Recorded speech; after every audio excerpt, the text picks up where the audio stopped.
Hello, freak bitches. About the evolutionary toolkit is that I believe we have exactly the tools for navigating this puzzle. They're built into us also, in addition to this latent program.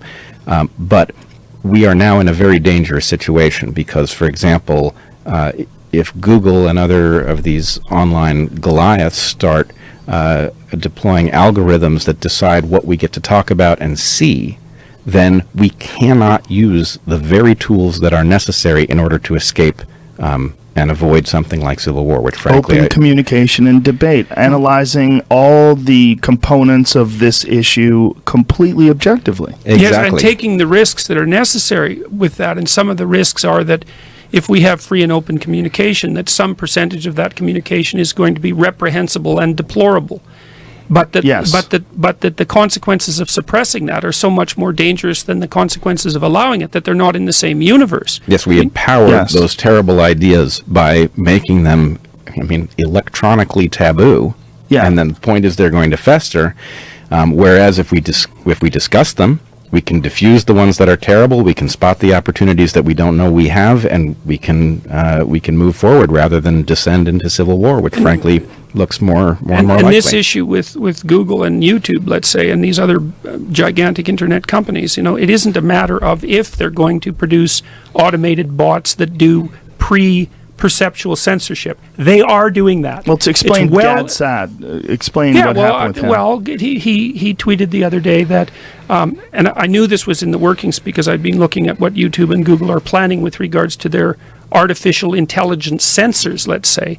They want to get to the point where the appalling video is not even put up. So what happened, I hope I've got this exactly right, but Gad was in the process, you upload a video and then you publish it. And so once you upload it, YouTube has access to it and they have access to its content. And they informed him that it would be demonetized before he published it. Right? There it is right here. We put it up on the board. There you go. YouTube thinks that my pointing to astounding hypocrisy is too triggering. There is nothing objectionable in my clip. Unbelievable. Yeah, and that one was a manual review, so I'm wrong about that. Although how in the world they decided that they were going to manually review Gad's video is also, how many videos are going up on YouTube? What the hell? Why are they manually reviewing his? And Gad Saad is not a radical, right? That's the thing. He's an evolutionary biologist, and that makes him a radical. Now, it does, because he's a biological essentialist. He's questioning what's happening, and by questioning what's happening, you instantaneously get lumped into this right-wing hate group. Yeah. Well, and he's also making the claim that human beings have an intrinsic nature. And so now there's a new buzz phrase that goes along with that. And so that's that you're a biological essentialist. And you see, so if you're a radical postmodern neo-Marxist, your theory is human beings can be anything that I want to make them into. It's a core doctrine of the theory, and it's part of what makes it intensely totalitarian, because then human beings are just putty for the molding, and that's part of the motivational drive for claiming the radical constructionist claim. There's no biological essence. Well, why do you make that claim? Well, because we want to free people from prejudice and tyranny. It's like, no, that's not why you make that claim. You make that claim because you want to justify your claim that there's absolutely nothing wrong with making over humanity in the image of your ideology. And that was a well-documented intellectual argument that wove through what happened in communist Russia, for example, because the claim there explicitly was you wipe out the past, there's no real biological identity, you can mold the human of the future in the image of your perfectionistic ideology. And the Russians actually sidelined themselves effectively with respect to evolutionary theory, that basically they were so backward on a biological front that as they were deploying this very broken ideological toolkit, they were wrecking their ability to think about how biology works. And so what you're pointing to about evolutionary biologists, it's not just that we question. The content of evolutionary biology is absolutely the opposite of politically correct. Yes, exactly. Because nobody tells the biota what's right and what's wrong. The biota does what it does, and those of us who look at it and attempt to understand what those patterns are can't help but be deeply politically incorrect almost all the time. And so the idea that the truth of biology is actually going to become unexpressible and we're going to move ahead. We're